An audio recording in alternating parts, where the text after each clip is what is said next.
That's how he feel he needs to cope with it. But that doesn't necessarily mean that we're not the ones to judge.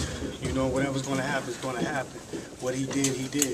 But at the end of the day, we all got issues that we have to face. But it's easy to talk about somebody else's issues.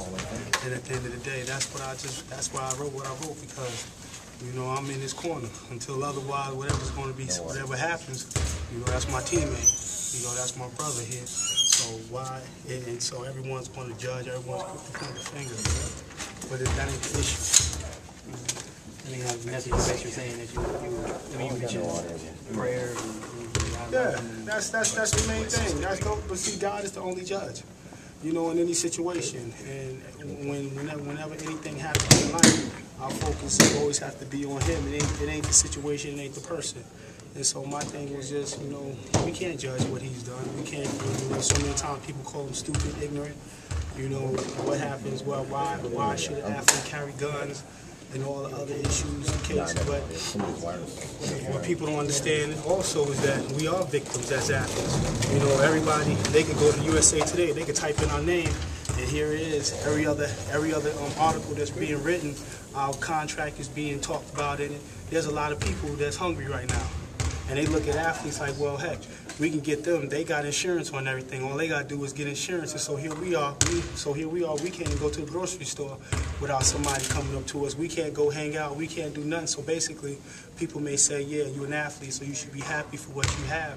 But now, because our face is always in the light, now we can't even live we can't even really, it's almost like we live in a glass house. So any little thing that we do, it gets blown up that much harder. But at the end of the day, we all humans. You know, we all make mistakes. It's not the mistake, it's what you do afterwards. And so my biggest thing is we can't focus on that. It happened. You know, now it's all up to the legal issues, what's going to happen next. But it ain't for us to point a finger at them.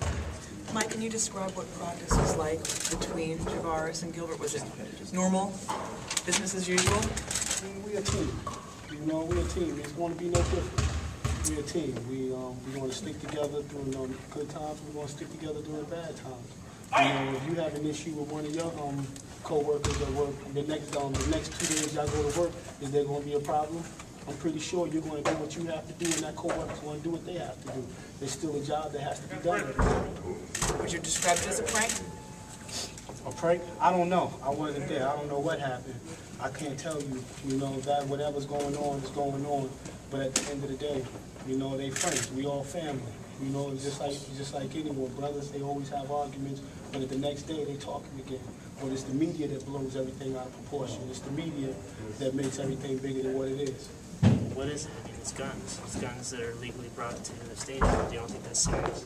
But at the end of the day, like I said, whatever happened, I don't know what happened. See, he's admitted that he brought in guns. But I don't know all that. I'm just saying, he hasn't. See, you're not going to, you fighting with me. No, I'm not fighting. I'm just saying he's admitted to it. That's not the issue. It's whatever the case is. That's not the issue. The issue is whatever's going on. That's not for me to discuss.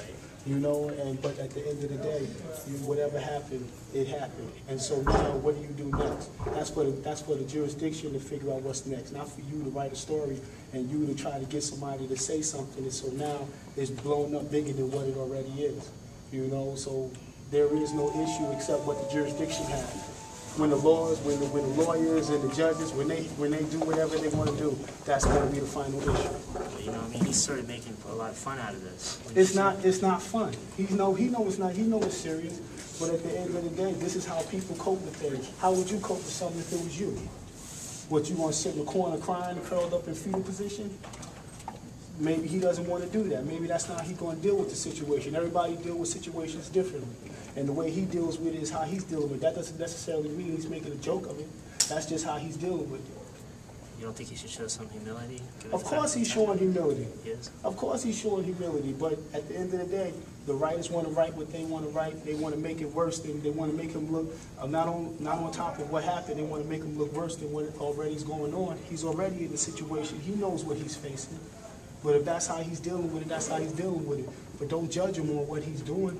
He ain't doing nothing wrong. What is he doing? He's not hurting no one. Have you seen guns brought to the locker room before in the past?